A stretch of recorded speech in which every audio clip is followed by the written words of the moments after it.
बच्चों, आप सभी का हमारे YouTube channel teach in Hindi में स्वागत है। आज हम इस वीडियो में मैं लेखक कैसे बना एक आत्मकथा पाठ का अध्ययन करने वाले हैं। इस आत्मकथा को श्री अमृतलाल नागर जी ने लिखा है।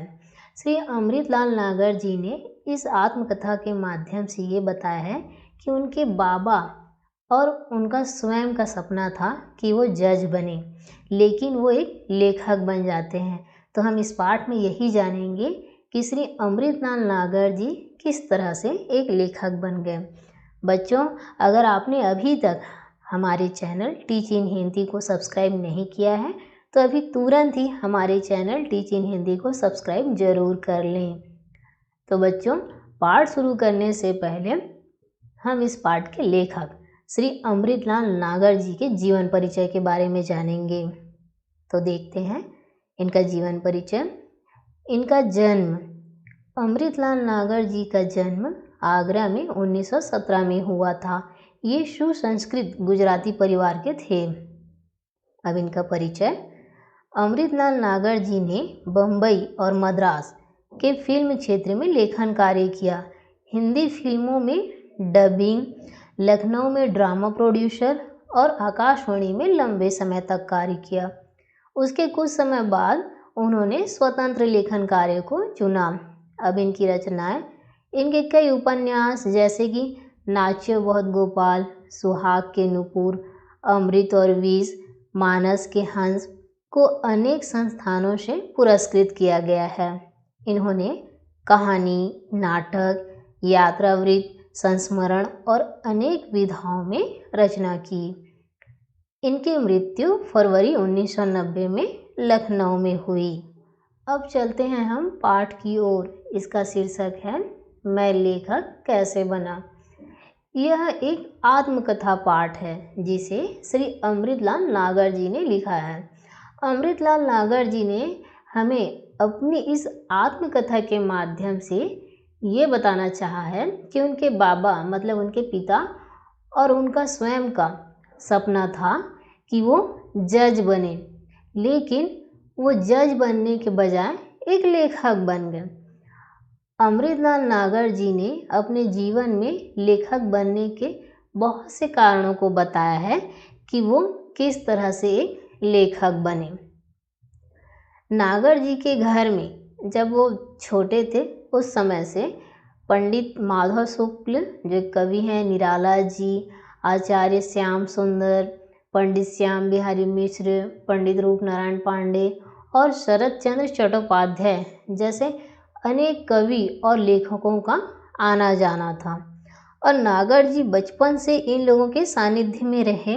मतलब जब भी ये सब उनके घर में आते थे तो उनसे बहुत सारी बातें ये सुनते थे। और ये कवि और लेखक हैं और बहुत सारे बातों को नागर जी को बचपन में ही बताते थे, जिसके कारण नागर जी की विचारधारा इन लेखक और कवियों की ओर ज़्यादा ही प्रभावित होने लगी, क्योंकि वे उन्हें जीवन से जुड़े कुछ अच्छी ऐसी बातें बताते थे जो उन्हें आगे बढ़ने के लिए प्रेरणा मिले। तो उनसे ये बचपन से ही प्रभावित होने लगे थे। जालियांवाला बाग के खून से रंगी मिट्टी और एक तस्वीर, तिरंगी तस्वीर शुक्ल जी ने नागर जी को दी थी और साथ में बहुत सारी उससे जुड़ी बातें भी बताई थी, जिसका प्रभाव नागर जी के मन में बचपन से लेकर आज तक अंकित है। मतलब इतनी सारी बातें उस चीज़ से, जालियांवाला बाग हत्याकांड से जुड़ी बहुत सारी बातें शुक्ल जी ने नागर जी को बता दी थी कि वो उन बातों को बचपन से आज तक नहीं भूल पाए। और सन 1928 में साइमन कमीशन के विरोध में एक आंदोलन में बहुत बड़ा जुलूस निकला था, जिसमें नागर जी भी शामिल थे। और जुलूस में बहुत ही ज़्यादा भीड़ थी, जिसमें नागर जी भीड़ में पूरी तरह दब गए थे। और जब वो घर लौटे तो उत्तेजनावश उनकी पहली तुकबंदी फूटी। कहने का मतलब ये है कि जब वो उस आंदोलन में थे, रैली में थे, तो उसमें बहुत सारी कविताएं, नारे ऐसा लग रहे थे जिसे वो पूरे टाइम तक सुन रहे थे और उतनी भारी भरकम भीड़ में दब भी गए थे। तो जैसे ही घर लौटे उनमें जोश था, उस जुलूस में जो गए थे तो, और उत्तेजना के कारण उनकी पहली तुकबंदी फूट गई, जिससे और जो कविता वहाँ पे बोले थे वो तीसरे दिन दैनिक आनंद में छप गई। लेकिन 2-3 तुकबंदियों के बाद नागर जी का जो रुझान है वो गद्य की ओर गया। इन्होंने कविता की रचना तो पहले की, वो भी एक उत्तेजनावश जुलूस में भारी भरकम भीड़ के कारण, लेकिन वो सिर्फ 2-3 तुकबंदी ही कर सके। उसके बाद उनका जो ध्यान है, रुझान है, वो गद्य की ओर चल दिया। नागर जी को पंडित श्याम बिहारी मिश्र ने भी उपदेश दिया था। क्या कहा था कि साहित्य को टके कमाने का साधन कभी नहीं बनाना चाहिए। उनके कहने का मतलब था कि जिस चीज़ की रचना आप कर रहे हो वो एक आदर्श समाज के हित व कल्याण में निहित होते हैं, और वो जो है साहित्य लोक हितकारी होता है। इसीलिए हमें साहित्य को अपने स्वार्थ के लिए, मतलब अपने फायदे का साधन कभी नहीं बनाना चाहिए। नागर जी खाते पीते खुशहाल घर के लड़के थे, इस कारण ये जो बात है उनके मन पे गहरी छाप छोड़ गई। सन 1929 से 1930 तक नागर जी ने निश्चित कर लिया था कि उन्हें लेखक ही बनना है।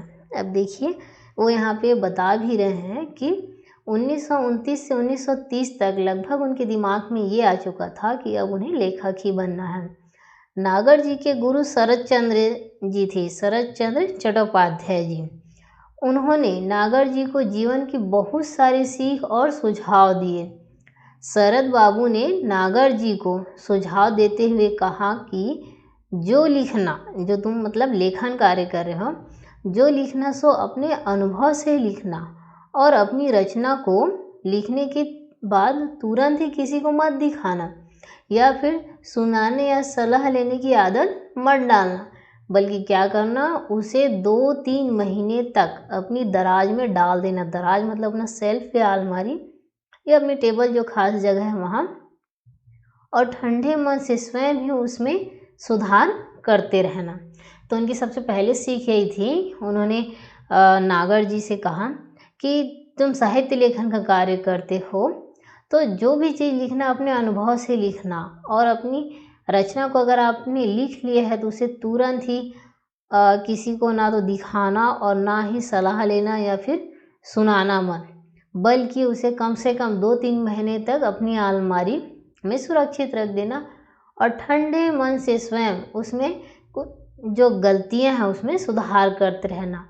और जब संतोष मिल जाए, कहने का मतलब जब तुमको ये लगे कि मैंने जो लेखन कार्य किया वो पूरी तरह से सही है, ठीक है, तभी अपनी रचना को दूसरों को दिखाना। और साथ में उन्होंने एक बहुत बड़ी बात भी कही कि अपनी कलम से किसी की निंदा मत करना, मतलब किसी की बुराई मत लिखना। शरद बापू ने नागर जी को ये उपदेश भी दिया कि अपने कमाए धन से कुछ ना कुछ जमा करो, और ना कर सको तो किसी से उधार भी मत लो।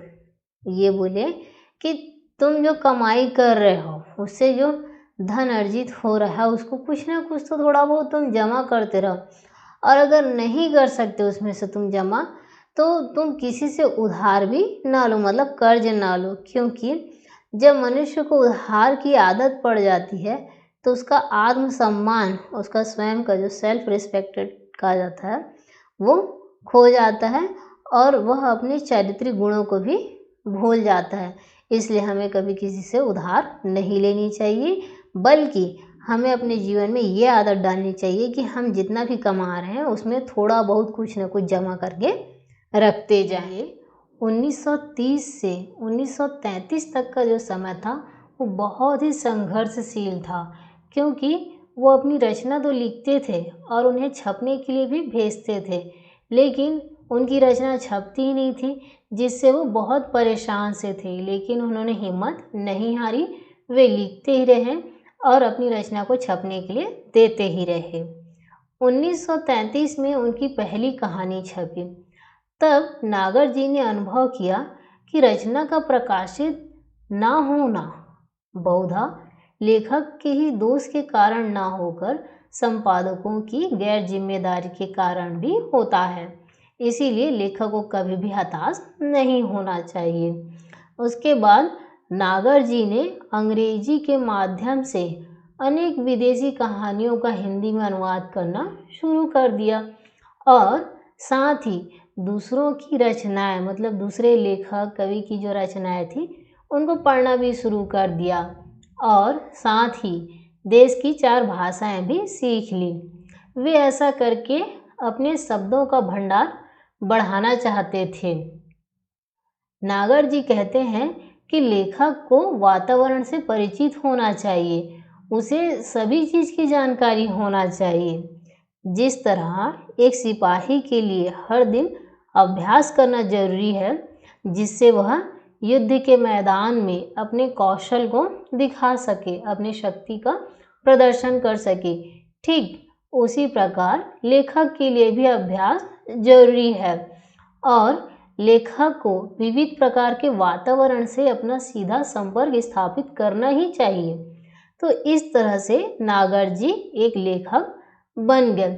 नागर जी का कहना था कि लेखक को हर तरह की चीज़ें, मतलब हर प्रकार के वातावरण से अपना संपर्क स्थापित करते रहना चाहिए और साथ ही दूसरों की रचनाएं भी पढ़ते रहना चाहिए जिससे कि उनका शब्द भंडार, उनके सोचने समझने की शक्ति और किस तरह से उन्होंने अपने कहानियों का संकलन किया है और वे किस तरह से अपनी रचना में नए नए कौशल को दिखा सकते हैं, तो ये सारी चीज़ें जानने को मिलती है।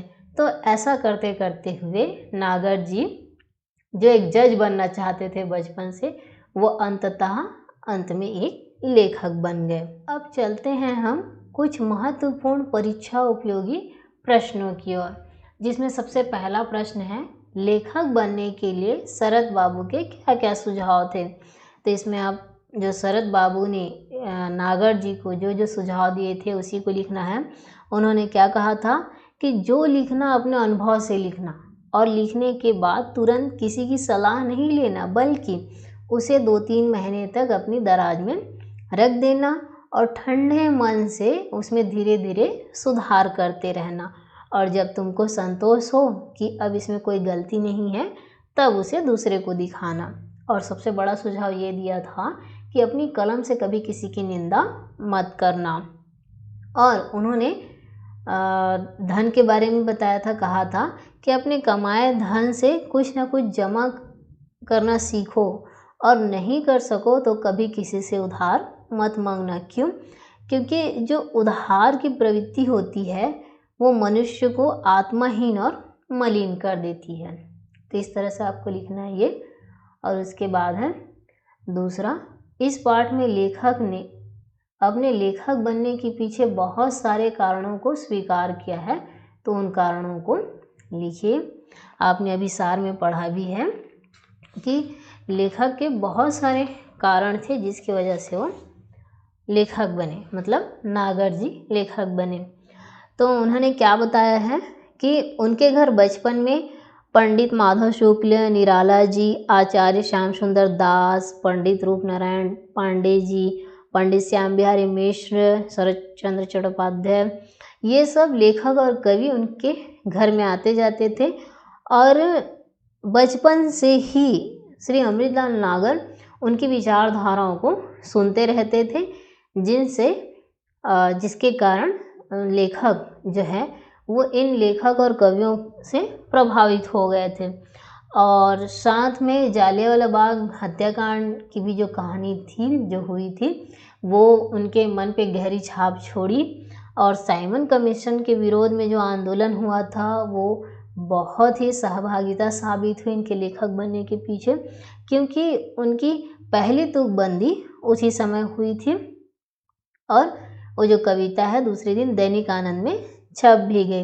लेकिन इतना होने के बावजूद भी अमृतलाल नागर जी का जो रुझान है वो गद्दी की ओर ही गया।